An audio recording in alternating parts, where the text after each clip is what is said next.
Other elements of a great photograph are composition and design. The placement of objects is critical if you want to make your photos look finished and artistic. It's a good idea to showcase the main subject. You can make the main subject stand out by adjusting the placement of the subject, the lighting, or the focus. You can even vary the background and foreground elements. Practice seeing what these different principles can do for your photos.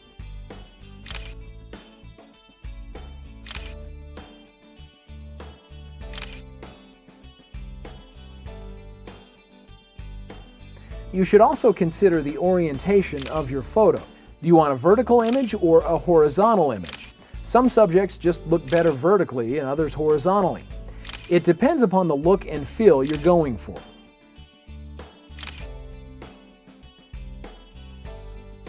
It's also important to think about placing the horizon line. The horizon is where the sky meets the land. A great photo will typically show the most important subjects in the upper portion of the frame where the eyes naturally want to look. But sometimes it works best to divide the picture horizontally by the horizon. You can move the horizon line higher or lower depending on your subject matter.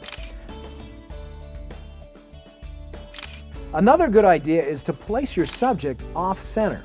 This sometimes creates a much more pleasing image.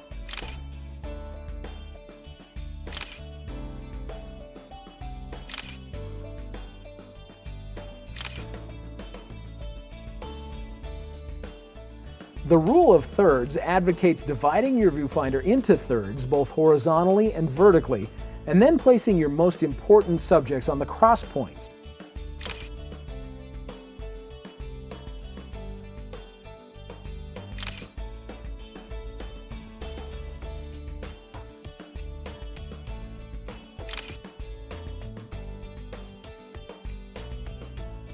A great photo is often simple. Remember that it sometimes requires patience to get just the right shot.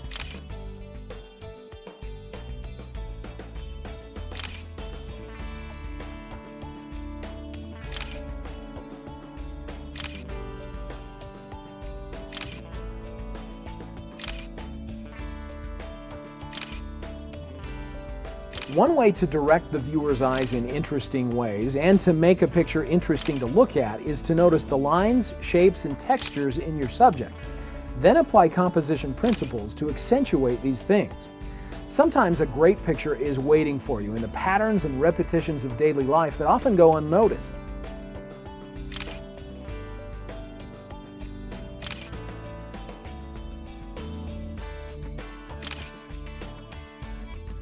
You can create the illusion of depth in your photo simply by adjusting the focus and lighting.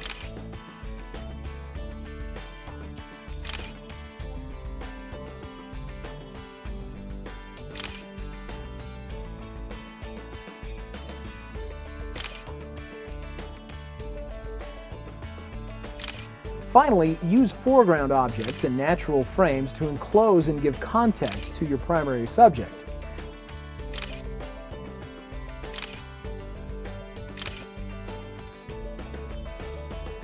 To review, let's go through some examples of these situations and manually apply the principles learned in this DVD. First, let's approach a portrait situation. It's always smart to first preset the white balance to match the current lighting. Use the preset or custom white balance. To make the subject the focus point, position the subject in the frame in a way that will draw more attention to the subject. You can achieve this by using the rule of thirds.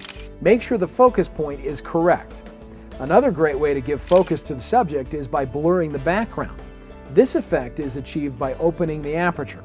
Remember, the smaller the f number, the larger the aperture opening.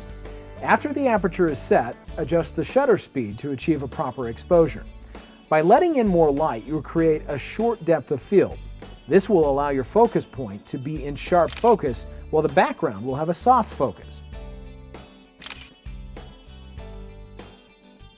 The next common situation is a landscape. You usually want the whole landscape to be in sharp focus. To achieve this, the aperture will need to be set for a very narrow opening.